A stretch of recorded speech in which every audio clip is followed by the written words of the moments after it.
Hello, Ebiere. Hi, Mems. Gosh, I'm so happy to have you here. It's always a pleasure chatting with my sis. Yeah. Anyway, today I want to talk about two things, and they're obviously things that you have shared and talked about on your platform, and I just want you to kind of like use my page to spread more light in some things that, some questions I had. The first one is about I listened to your podcast and you talked about the types of parenting. I would like to talk about that here, the types of parenting. And also, you know how I have shared your African parenting video everywhere? I've had some conversations that I just need to share here with you so that you can kind of like spread a little more light on these things that people have been saying to me. So let's start with types of parenting. Okay. So this is a research that goes back, many years, and the only thing that's changed over the time is the names given to it because of the way we relate to the names. So on the two extremes in terms of types of parenting, you have the dictatorial or the authoritarian. So whichever one people relate to better. So that authoritarian is at one extreme end. And then that kind of parenting is controlling, is harsh, is not considered warm, so quite cold, quite distant. And if we're honest, a lot of us recognize that kind of parenting. And this is what sometimes people describe when they talk about African parenting. They tend to use that something when they're talking about their dads. This is all generalization and stereotypes, but you find that, just responds to you on what needs to be done according to their standards. And if you don't do it, there's usually a harsh punishment. There's not a trying of understanding of your needs or wants or whatever that is. So that's the authoritarian on one hand, or dictator. Then you have the extreme end, which is the permissive parents. So the permissive parent or indulgent, and some people actually describe it as neglectful. And the reason why is because that permissive parent allows you. You can do, I don't want us to fight, I don't want their stress, just do, and so there are really no boundaries. There are no boundaries with the dictator either, because the dictator just, infringes on your personal space. But there are really no boundaries with the permissive parents as well. They just, anything goes, they don't follow through. And that is also very confusing for children who actually want structure and routine. So it's good to always look. And the truth is, with parenting, you'll find yourself, some people swing more towards both sides. Some people swing a bit in certain areas. Some people are stuck on one side. Some people are stuck on the other. So I think we don't want anybody to be thinking I'm one type. You might be largely one type. Yeah. The best way you want to be is authoritative. That means you are the authority in your home. You are in charge, but the authority doesn't mean that you are trying to impose your authority. That's not what it is. Yeah, so that's where we get that mistaken thing a lot. And you see it in the classroom sometimes, where the teacher might think, because I'm the teacher, therefore you don't speak, be seen and not be heard. So being the authority, in fact, for me, especially in the classroom and of course with my parenting, knowing that I am the authority gives me a peace and relax. I'm chilled. I'm like, I'm in charge here. So that means, number one, because I'm in charge, you should feel safe. I've got this. Mm-hmm. So it's not that I'm in charge, therefore feel my wrath. I'm in charge, so you should be safe as long as we all work together. I'm in charge. I'm the authority. So I'm going to help you to meet the standards that are mutually acceptable for all of us to thrive, not my standards that help my life be easy at your expense. Yeah. So that kind of thing. So that's where you really want to be as a parent, and being. So that I think that's why I explained on the podcast. Yeah. Okay. Wow. Insightful. So funny how it kind of like goes into the African parenting, because from speaking to people, like after, you made the video and everything, some people say, oh, but my parents never beat me. They never spanked me. So I'm fine. I was like, my parents never spanked me, but I know I'm not fine. There's so much of the African parenting that come in like, for me, it's this whole authoritarian thing where it's like, as a child, I wasn't allowed to speak. You just keep quiet. You do what you're told. You just listen. You obey, and you keep quiet. When you're in the presence of elders, you don't speak. You must shrink.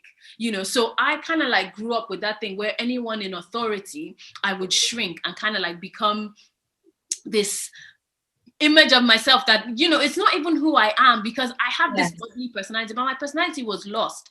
In the classroom, same thing. The teachers are in authority, so you shrink because they had that authoritarian thing as well. So I was dealing with it at home where my parents were very strict, when we were much younger. And it's like, okay, I'm just quiet here. When they're adults around, I'm just quiet, And so even getting a job, growing up, and becoming an adult, I found that even then, like at work, a boss, I would not agree with something that someone in authority would say, and I would be scared. And people say things like, "Oh, respect," and I realized that it wasn't respect; it was fear. Respect. Yeah. It's fear, because I was fearful to, oh my gosh, I might lose my job if I say something. Oh my gosh, if I say something, because I'm fearful of this person. And something happened to me recently where so I was with a client and he asked, "Oh, can you do something?" And it was something I didn't agree with. And I was like, "No, sorry, I won't be doing that. However, I can do it this way." And he's like, "Okay."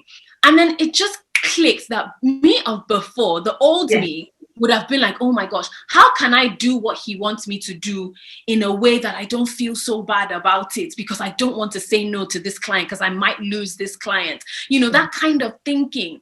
And I was thinking to myself, this all stems from the African parenting and the authority. It does.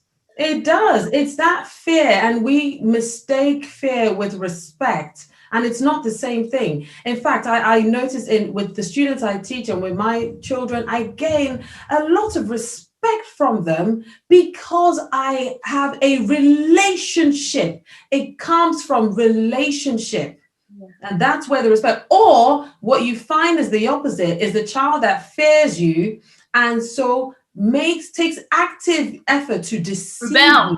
Rebel and deceive. Exactly. When I speak to my children, I say to them, the reason for example, when I found out they've lied about something, usually they're the ones that will tell me, "Oh no, I lied about this," maybe in school or somewhere. I say, the problem with lying is that when you lie, people don't know you. They don't know who you are.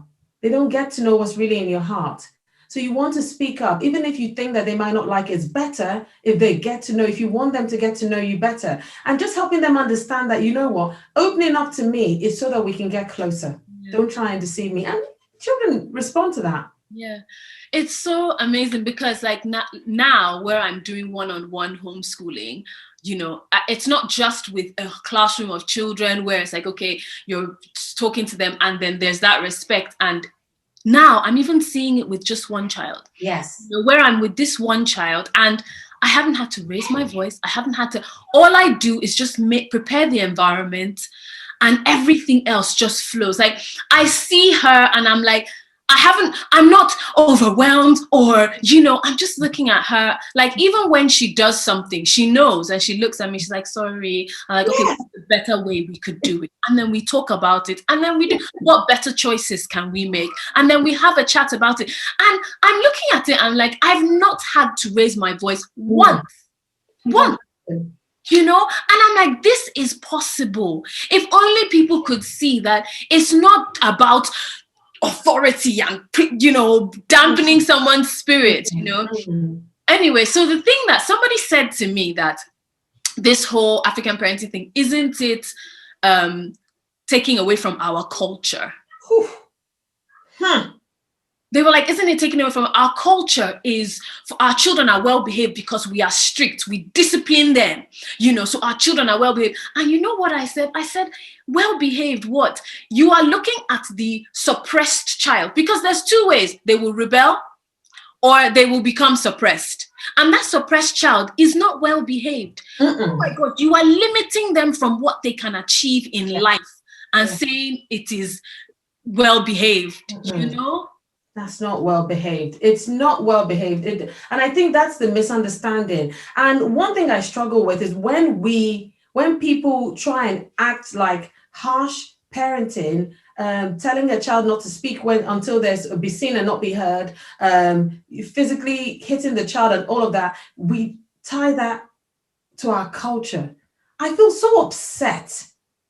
How can you tie such rubbish to our culture? When people are talking about culture, they're talking about, art and food and music, and you want to add beating and shut up, don't speak to culture. Guys, let's separate something that maybe majority of people or a lot of people have been doing. Let's separate that. It's not culture. I will not accept that. And I always challenge that. What is culture? You can say it's something that has been done a lot in society, but let's not call it our culture, because that's taken away from who we truly, truly are. Yeah. And, I totally agree with what you're saying, in the sense that it's because we have been taught and made to believe over years and generations. And I'll touch on this a lot more later on, but over years and generations, we've been taught that the way to get a human being to respond is by being harsh, brutal, and when they don't respond, we up it. And what happens with children or humans is when you're harsh, when you hit, when you shout, when you scream at them, they build a resistance and a tolerance naturally. Yeah. That's how human beings behave.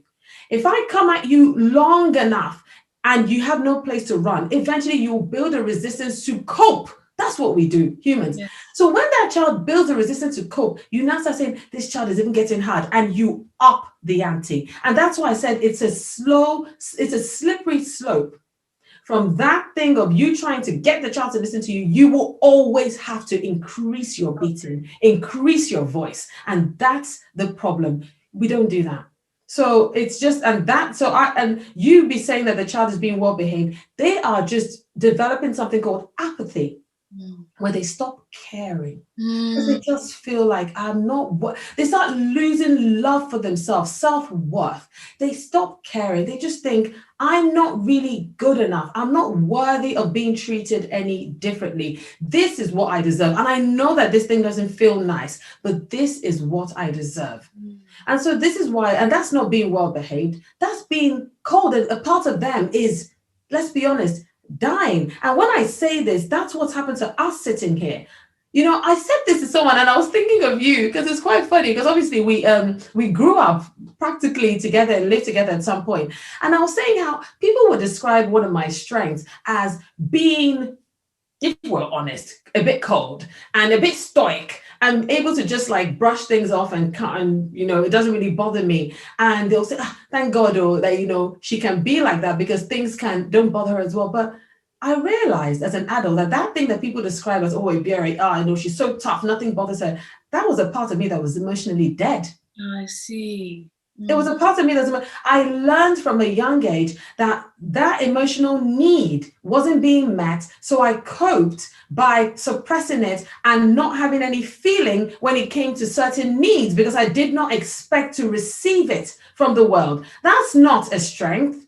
That was a part of me that was dead. And the reason why I realized it wasn't a strength is because I started to erupt and explode in other areas and break down in other areas, where my friends like you that are more expressive and open were able to go through certain things that I couldn't go through without hiding, shielding, and overreacting in some cases. So let's just reflection is necessary. Yeah. Oh my gosh. Your podcast was the most recent one. It was just so moving for me. Just to hear her story. What's the name of the book again? So it's called His Treasured Possession. It's written by Tolu Osula, and that's episode 3. What a lovely story of the impact of our kind of parenting sometimes. Yeah. So moving. Anyway, thank you, Ebiere. I know. So much. This was such a beautiful chat, and I just hope that people can just see how important this topic is. It's something that every time I think about it, every time I go back and watch that video, like it just really, really resonates with me. And I'm just like, I hope that people can hear this. I hope parents can just hear this and just know we need to dig deep and see the things that, are holding us back from being the best parents that we can be. you know, and a lot of us need to heal ourselves in I order agree. to give the children the best. And I think just being honest about it and really looking inside, you know, I think Yeah. very helpful for people. No, I totally agree with you. Thank you. It's always a pleasure talking to you. I better say this because I think it'll help some other people as well. You know this already, Meme. We will have a webinar coming up of why we must stop beating children. Must stop, not reduce, stop. I'll do a So, free webinar. Yeah, so that people can learn about that as well. All right. thank you so much. Thank you. People, bye. Bye.